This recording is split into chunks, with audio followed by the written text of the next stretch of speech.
Diego Lopez. I'm sure you've heard Diego yesterday as part of the panel. He was also one of the speakers in the workshop. He's a speaker today. He's also going to be a speaker tomorrow. So he loves to speak, as you can see. Right? He's been with Telefonica for the last 4 years. He's been working on, their SDN NFV strategy. Prior to Telefonica, he was in the academia. He was working on network abstraction and APIs as he was a member of the expert group on scientific data by European Commission. He was appointed as a member there. He's currently evaluating, of course, network virtualization, network management. He's currently the chair of the technical steering committee on ETSI and a co-chair of NFV as part of the IRTF. And he loves to have a discussion on any topic, appropriate or inappropriate, right? I asked him, I said, what do you do outside of work? And if ever you find time for discussions, he says, he loves comics too. And he loves wines, he said. So maybe you can ask him about his choices offline. But right now, he's going to talk to you about Telefonica's activities. This is part of one of the two intro sessions, another one to be given by Francois right after Diego. Diego?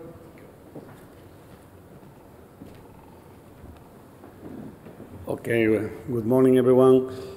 A panelist said I love to speak, and probably it's because I come from the academic sector and I was used to, when you're working for the academic sector, you are very much oriented to papers, presentations, conferences, because it's the way in which you're measured. So the idea here is to show you what we are doing in general in network virtualization, and in particular in what pertains with SDN and NFV. Inside Telefonica, with the warning first is that we don't see, at least in our company, we don't see that there is a difference. I mean, there is a difference for sure between NFV and SDN, but we don't see that there is in the applications, we don't foresee an application of exclusively SDN or exclusively NFV in our environment. We see them as coming together to foster a network transformation that is somehow illustrated here. Is something in which, we believe that this is going to bring a real disruption to the way in which we build, think, and sell the network services to our customers. And that we are at the beginning of that. We are making some trials, some initial experiments, in which, in some cases, we are risking probably not our lives, like the guy who's sitting on in the wheel, but some things that we do appreciate very much as our professional prestige and our salaries themselves. But on the other hand, as it's shown in the right illustration, we are extremely sure that we need to address this one way or another, because we are moving in something that you could call square wheels so far, and we have to evolve, the sooner the better. The strategy we are trying to follow is that, we are aware that the telco environment has a lot of inertia. It's something that is not easy to make it evolve. There will be it will be impossible to have a 0 day and to say, hey, stop all networks, we are going to virtualize, switch everything off. We will switch on a new software-based disruptive network. Is something that we cannot afford, simply. And so we are trying to identify use cases, to identify opportunities, and to make it driven by something that is very practical approach, is driven by total cost of ownership. We had identified a set of potential use cases, and made the matrix you have on the top left about the technical difficulty and which is the TCO benefits that we could take about it.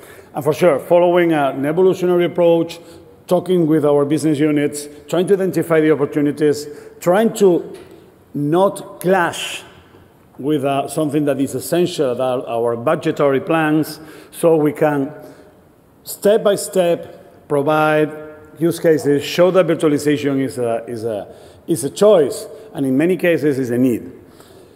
With the idea with the idea of achieving something that is a commitment that our management made some 1 year ago, which is that 1/3 of our new network elements will be virtualized by, in a couple of years. And something that is very important is that if we want to achieve this impact, if we want to achieve this impact on the TCO and we want to really build the case internally for network virtualization, we need to address data plane services, which is something that is essential for success. In that direction, we have already started to work. We believe, as I said yesterday during the panel, we do believe very much in that the service providers need to do at the same time of our vendors, not to substitute them, because we don't have, by far, we don't have the capacity, we don't have the people to work on these use cases, but to show them in which direction we want to move, to show them practically and to collaborate with them in moving in those directions, and to show that certain approaches that, for whatever the reason, are important for us, are feasible, doable, and achievable. And this is why we have started working on this residential CPE, virtualized, and this virtualized home environment. We have been working on a fully virtualized DPI. We have been working on a virtualized VNG, though some results from the residential environment shows that probably it would not be necessary unless there is some regulatory issues regarding this. CGNATs and software routing. This is something that we have been working. A couple of those technologies are licensed to some of our providers, and some others are the DPI, and the DPI has been in use internally by our marketing department, and the rudder has been demonstrated in several proofs of concept, and we are planning another one for the coming months. We are working there, and with our experience there, one of the most strong conclusions is precisely that when we're talking about the NFV, we are not talking about carrier cloud. We're talking about something different. We're talking about, because the original concept of the carrier cloud was a cloud that was holding the services that were in the control plane, that were part of the normal internet end services that network providers were providing, if you allow me, and that had some additional requirements in terms of availability, resiliency, etc. We're talking about something which is different, and it's different essentially because of two reasons. The first one is because data plane workloads are completely different from the control plane workloads, and that puts a strong pressure on performance and on the techniques that you need to guarantee that performance. And second, which is very important as well, is that the network has a shape, and you cannot forget it. The network has to reach the users where the users are.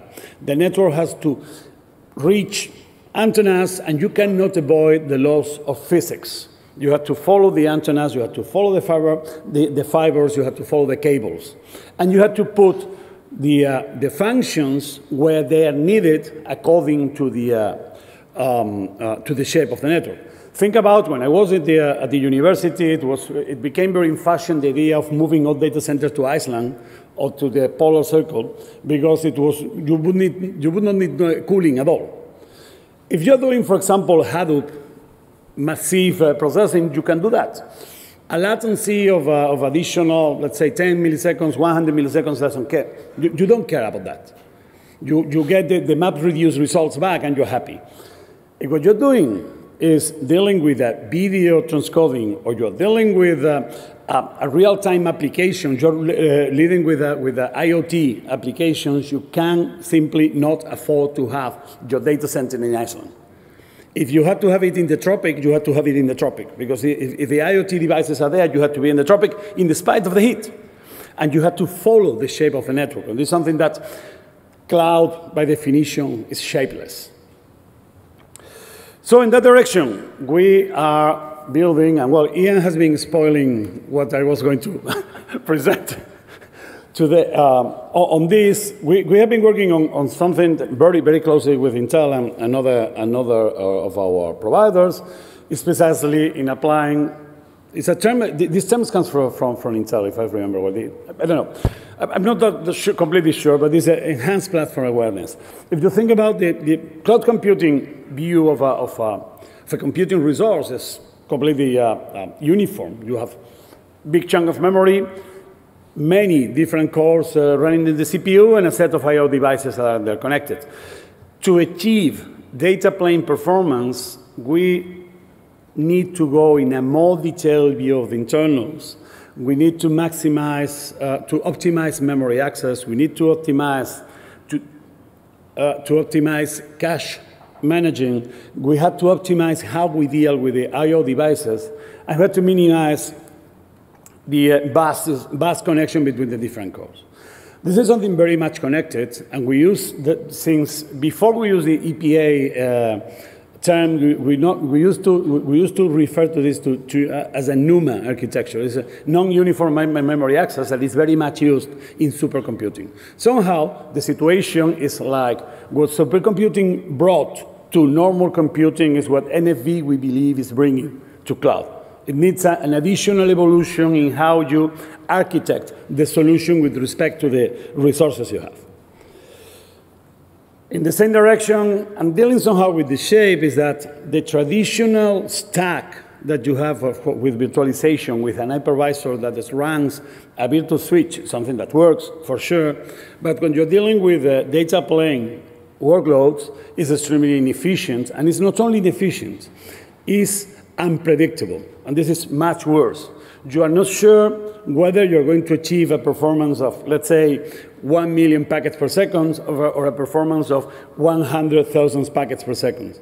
Because that depends very much on the rest of the load and how the other pieces and the elements in the software stack. So what we do need is some way for the connection to the network interface cards. We need a way of bypassing the hypervisor and bypassing the virtual switch. So applications can manage data plane directly. This is something, again, that we have achieved and has been demonstrated with this. This is the results we were showing in Barcelona. Practically, I mean, something that those of you who were at the Mobile World Congress were so kind to come to our booth probably have seen. And the curious thing is that the guys who were performing this told me that for the demo, I don't know if it is not clear, but probably you will see here small red spots just in the bottom, because that's the performance without the performance enhancements. These guys told me that they were playing with the scales like crazy, because for the demo at the Mobile World Congress, they wanted to show a red line more or less as a height that could be comparable, and not sending the message that the performance that you get is completely zero. But take into account that multiplied by 100 means 2 orders of magnitude. We're talking about 2 orders of magnitude of sustainable performance, even in the worst case, which is where we're talking about smaller packets that are the ones that imply more moving them from memory in and out. So far, so good when it comes to performance. And then let's get back to open source. This is something that, how much? Only 3. Ooh. You know, a lot to talk. So the idea is that we are trying to avoid, because open source is something like a panacea for avoiding vendor locking, but it's not true. Open source normally constitutes a common ground, a common base on which vendor can bring some extensions and another vendor can bring some other extensions. In the moment you run on open source with those extensions, you are, again, locked in. Our idea precisely is to try to foster the contribution to upstream projects by direct collaboration with our vendors, by setting projects whenever they are necessary, by collaborating in open source projects, so we have the key extensions that contributed upstream and become part of the open source project. In that respect, we have started something that we call our NFV reference lab, with the idea of, as I said here, is fostering the ecosystem, facilitating this collaboration, and minimizing the future integration efforts when we go to deploy these functions in our business units. So the idea is to have a fixed NFVI, play with choices, with different choices when it comes to the orchestration, and start experimenting with BNFs. So far, we have been testing around more than 30 BNFs with the collaborations of well, those that are shown there with logos and others to come.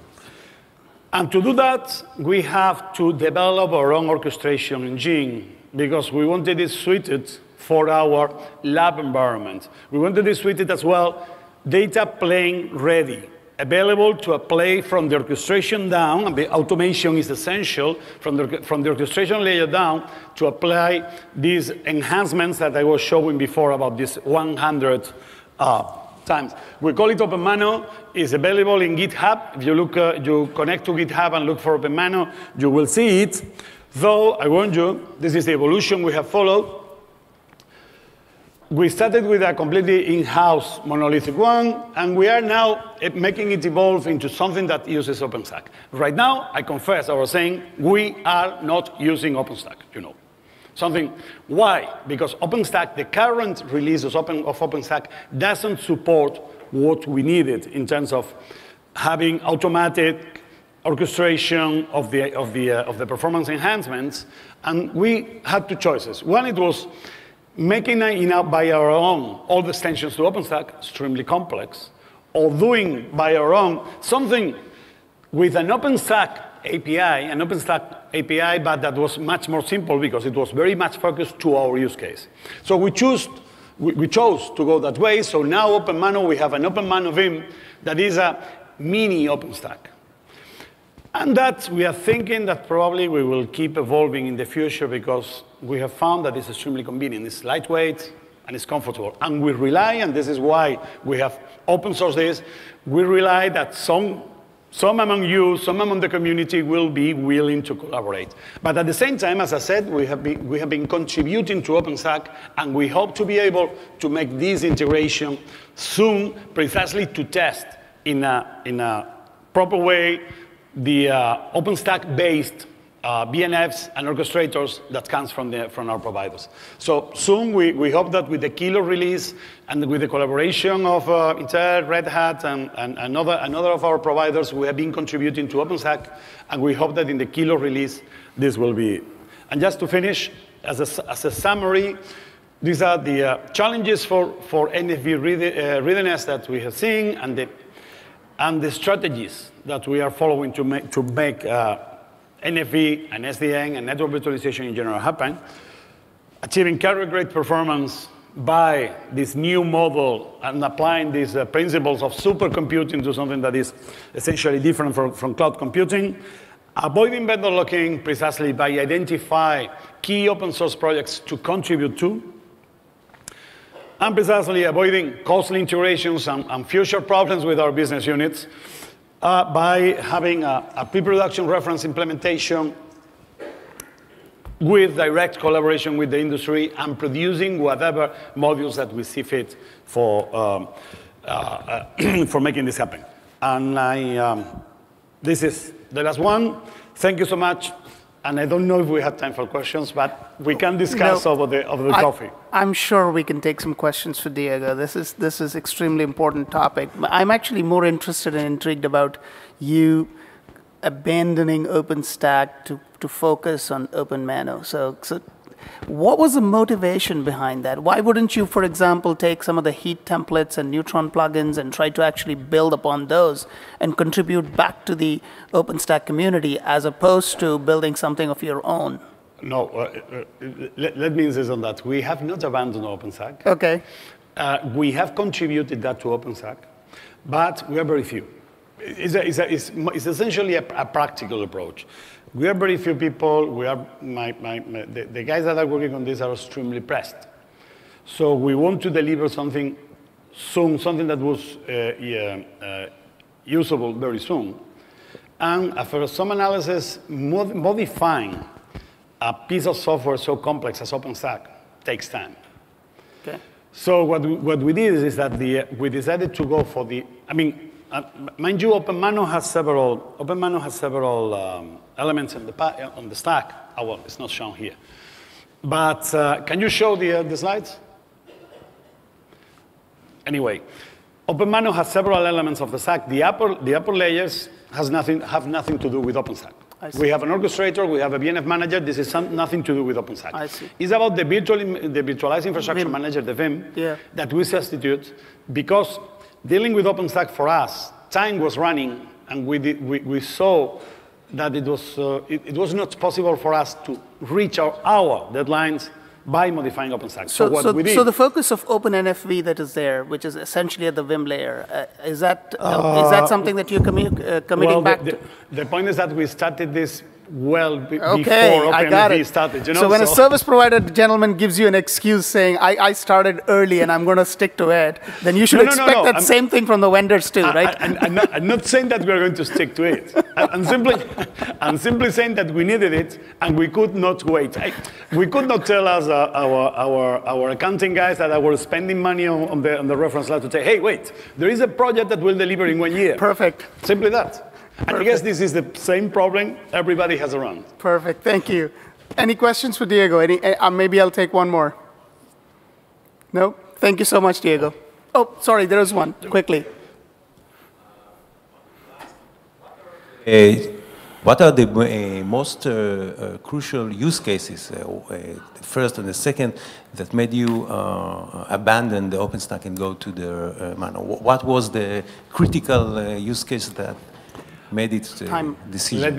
Let me insist, something I don't want you to take an impression. To take from here is that we have abandoned OpenStack. We have not abandoned OpenStack. Please, we have not abandoned OpenStack. We simply needed to have something in place before OpenStack evolved. And it was for us much simpler to make a simple module to do that than to make evolve OpenStack. When we had the module, we collaborate with Intel, we collaborate with Red Hat, and we build contributions to OpenStack. Hopefully, there will be a merge between what we did and OpenStack, and hopefully we'll be in the killer release very soon. And then we will say that we are back to OpenStack. So no, but let me. The case was simply that we needed this optimal placement of the functions, taking into account this EPA, this enhanced platform awareness. OpenStack is something that doesn't provide right now. And this overriding of the hypervisor is something that is difficult to achieve with OpenStack. You can do it, but you have to tweak a little bit. Okay. Simply because we needed to address this. So as you can see, this topic let me say, remember, we didn't abandon OpenStack. Thank you. This topic is of significant interest. I guess maybe we can allow one more question here. Hang on, Diego. Don't run off the stage yet. Yep. The question is on another topic. Some people are saying that actually with NFV, perhaps instead of optimizing traffic patterns, we could achieve suboptimal traffic sending here and there. What is your opinion regarding this? Do you mean suboptimal because of too much tromboning, or? Yeah, tromboning. Well, tromboning. In the moment that you think about that if you go for whatever service chaining, whether it is based on physical or virtual functions, you are always risking this tromboning. Tromboning is something that can be, I think, it can be alleviated, seriously alleviated by applying SDN correctly. And my feeling is that you can mitigate tromboning much more if you are using a virtualized infrastructure than the other way around. If you are using physical boxes, you cannot move them around. If you detect tromboning, the only thing you can do is that you can pray for the tromboning to stop. If you have a virtual function and you detect tromboning and you detect the traffic going up and down, up and down, up and down, you can move the functions down. And this is, for example, something that is now happening in ETSI. There is a new group that is called MEC, Mobile Edge Computing. And it's precisely about exploring the cases in which, when you have a very demanding application, and you have some computing capability in the edge of the network, you can send the functions that are very demanding to the edge to avoid trumbuling. So you have an optimal traffic pattern, well, optimal or close to optimal. So perhaps achieving offline optimal in life in general and in networks in particular is rather complicated, you know. But thank you very much, Diego.